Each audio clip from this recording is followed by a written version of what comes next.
নমস্কার বন্ধুরা, C with PM কিচেনে সকলকে স্বাগত। আজকের রেসিপি চিংড়ি মাছের মালাইকারি। তবে এই চিংড়ি মাছের মালাইকারি আমি নারকেলের দুধ ছাড়াই বানাবো। তাহলে চলুন দেখে নিই নারকেলের দুধ ছাড়া চিংড়ি মাছের মালাইকারি কিভাবে রান্না করি। চিংড়ি মাছের মালাইকারি করার জন্য আমি এখানে নিয়ে নিয়েছি বাগদা চিংড়ি। এখানে নিয়েছি পেঁয়াজ বাটা, কাজু কিশমিশ বাটা, আদা বাটা। আমি এখানে নিয়েছি কাঁচা লঙ্কা, এলাচ, দারচিনি, লবঙ্গ, গোলমরিচ, দুটো শুকনো লঙ্কা, নিয়েছি নুন, শুকনো লঙ্কার গুঁড়ো, ঘি, দুধ নিয়ে নিয়েছি, চিনি আর নিয়েছি শাহি গরম মশলা। আমি উনুনটাকে জ্বালিয়ে নিয়েছি। উনুনটা জ্বালিয়ে এবার আমি কড়াইটা এর মধ্যে বসিয়ে দেব। কড়াইটা হালকা গরম হয়ে গেলে আমি এর মধ্যে সাদা তেল বা রিফাইন অয়েল দিয়ে দিয়েছি। এবার আমি চিংড়ি মাছগুলো এক এক করে দিয়ে দিচ্ছি। চিংড়ি মাছগুলো কিন্তু আমি সামান্য পরিমাণে নুন দেব, দিয়ে এর মধ্যে জল দিয়ে এটাকে কিছু সময় হালকা করে ভেজে নেব। জলটা আমি এই কারণে দিচ্ছি যাতে তেলের মধ্যে চিংড়ি মাছগুলো বেশি শক্ত না হয়ে যায়।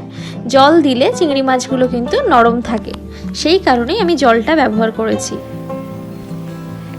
যেহেতু আমি আগেই এর মধ্যে সামান্য পরিমাণে তেল দিয়ে দিয়েছি, সেই জন্য জলটা শুকিয়ে গেলেই কিন্তু মাছগুলো ভাজা হয়ে যাবে এবং তেল ছেড়ে দেবে মাছগুলো থেকে। এবার আমি মাছগুলো এক এক করে সব তুলে নিয়েছি। এবার আমি আবারও কড়াইতে কিছুটা সাদা তেল দিয়ে দিচ্ছি।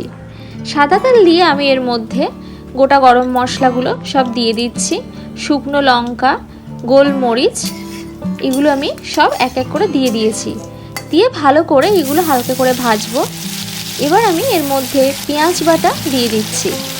পেঁয়াজ ভাজতে ভাজতে হালকা বাদামি কালার চলে আসলে আমি পেঁয়াজের মধ্যে দিয়ে দেব আদা বাটা। আদা বাটাকে দিয়ে আমি ভালো করে এটাকে ভেজে নেব।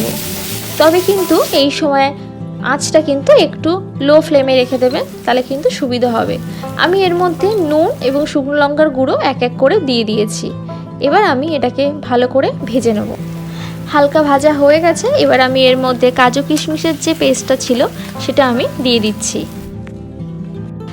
আমি এখানে শুধু কাজু কিশমিশ বাটা ব্যবহার করেছি, আপনারা চাইলে কিন্তু চাল মগজ বা পোস্ত বাটাও কিন্তু দিতে পারেন।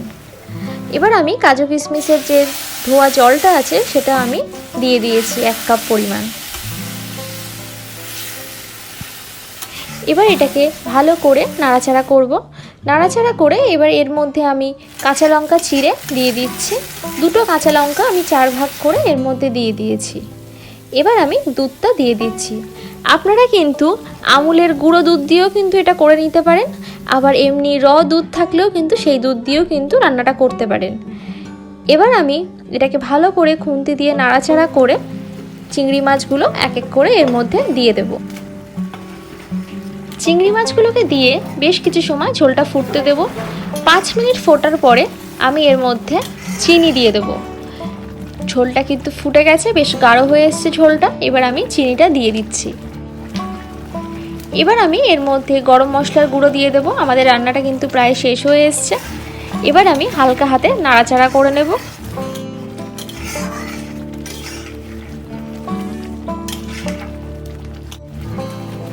বন্ধুরা, আমাদের রান্নাটা কিন্তু শেষ হয়ে এসছে।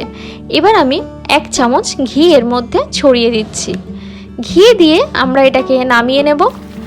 বন্ধুরা, আমার এই রেসিপিটা কেমন লাগলো আপনারা অবশ্যই আমাকে কমেন্ট করে জানাবেন। ভালো লাগলে লাইক করবেন, শেয়ার করবেন এবং সাবস্ক্রাইব করে পাশে থাকা বেল আইকনটিকে অবশ্যই ক্লিক করে দেবেন আমার পরবর্তী রেসিপিটার জন্য।